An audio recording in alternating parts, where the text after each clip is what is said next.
Hey, what's up dyan? Ayan yan na naman yung motor lalabas tayo. Shout out Motowal. Baka naman.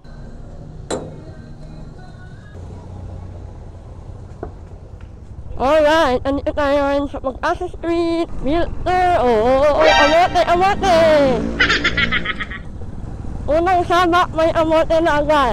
Ang lit na anto, pero inaamote mo pa no? Malapit lang naman dito yung may-ani, lalabas na ako ng anto lang. Uy! Wala yung may-ani, ya? Bukas pa po. Ay, bukas pa?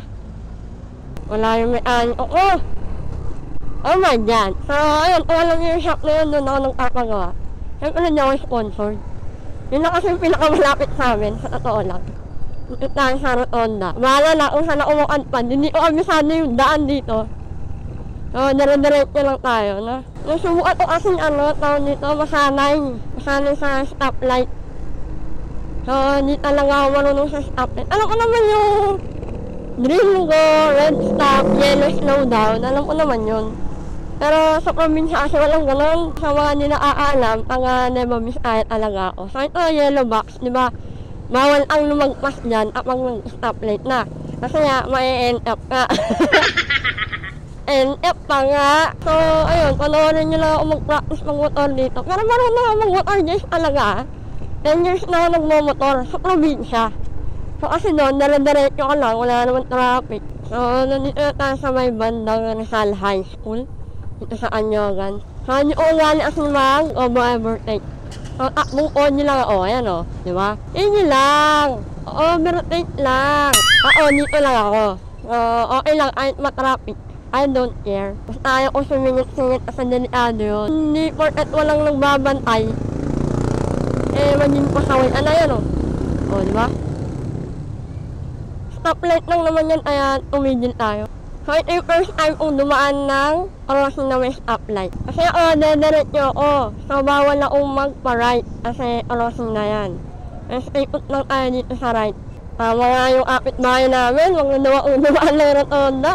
Kasi sobrang traffic dito. Bale na dito sa rotonda lang ito tayo na Barangay San Miguel. Sana safe tayo, no? Kung ayaw mo din amote dyan, kung hindi ko kailangan sumingit, hindi ako susingit. Kaya nakago na dito, so pwede tayo tumawid dito.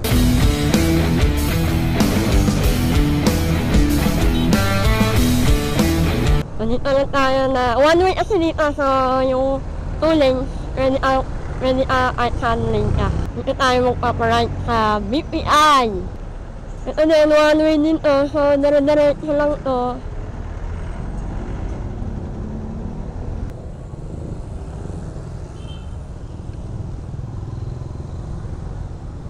Traffic Kailan kaya ako matututo mag-waze? Kasi abihado ko kasi yung daan dito Eto na! Kaano na talaga tayo dito! Alright!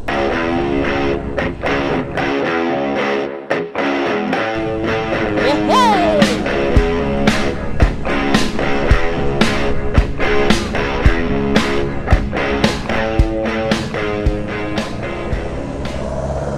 May Honda dito, magtatanong tayo dyan mamaya. Kaya pwede po magtanong? Nagbebenta po kayo ng yung sprocket ng Honda dito? Wala kami mga parts pa. Wala po. Saan po kayo pwede? Kaya sa sa Rotonda. Rotonda siya.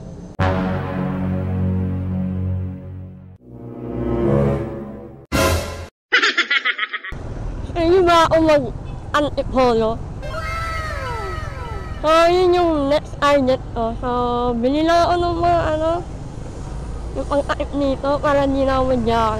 Sana nag-enjoy kayo. Sana nag-enjoy ako. Kung hindi lang kasi, siyempre, sobrang umitin lang sa mga side mirror, gano'n, di ba? At probinsya kasi kahit umiit ang mata mo, makakapag-drive ka dito, hindi.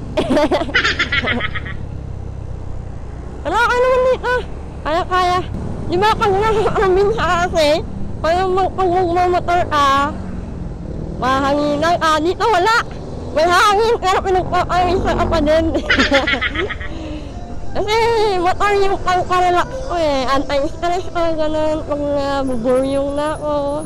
Ayun, pauwi na tayo yun. Hindi na naman ako nag-waste, di ba? Kabisado ko kasi dito.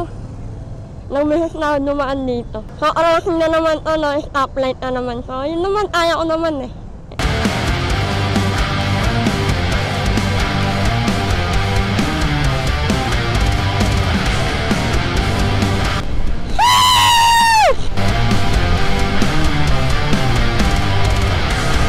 Yes! Tayo!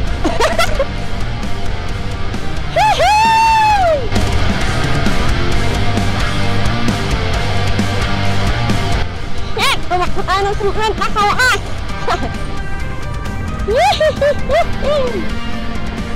Ayun guys! I'm home! Welcome to Pag-asa Street!